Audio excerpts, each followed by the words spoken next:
Now, he's best known for making music from wire fences and old bicycle wheels, but Australian musician Jon Rose also uses conventional instruments with a collection of 40 handmade violins. They're about to go on display as part of the annual Liveworks Festival of Experimental Art in Sydney.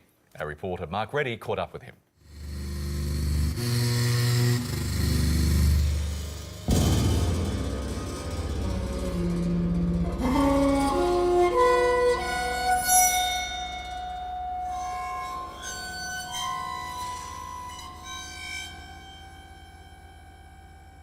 So, a bit early in the morning, but welcome to the world of Australian fence music. Most people, when they see a fence, don't think of it as a musical instrument, whereas that's my idea. So instead of Australia being covered by millions, unimaginable millions of miles of fencing, it's actually, I'm saying, covered by millions of miles of string instrument.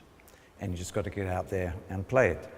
When I was starting to experiment with strings in the early 1980s, I was making them longer and longer, filling up galleries with strings. And then near Broken Hill one day, the penny dropped. While I was making lots of these long string instruments in galleries, the whole place was covered with them. And that's where the fence project originated from. So you have 40 violins in this room alone, all from all over the world. Tell us a bit about them and what has been your inspiration behind bringing them to Sydney? The violin, it just literally appears in all kinds of walks of life. The advertising, it's used to advertise banks.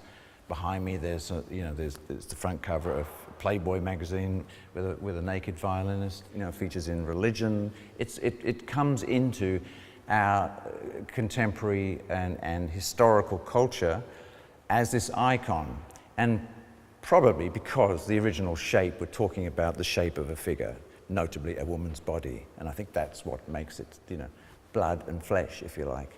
So we have violins which are joined together like Siamese twins, and unbelievably enough, in history there were conjoined twins, obviously sisters, that played violin together, like in the beginning of the 19th century in the music hall.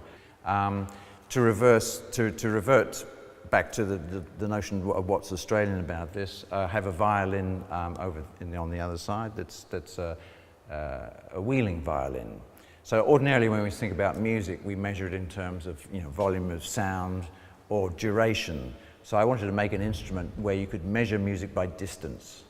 So if you have a piece of music that lasts 3 kilometres, you could actually just literally walk that 3 kilometres, and that would be your length. That would be a dimension of music. So this is a violin made out of a coffin. Why on earth have you chosen to do this?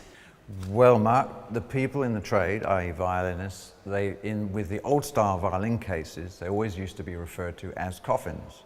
And so when I was putting this museum together for this particular show, I thought, let's have a real coffin. So I got one, I bought one, did it up a bit, and of course it's got resonance. So I thought, well, it might as well be a musical instrument as well. All right, let's have a listen. Yeah, why not? Here we go.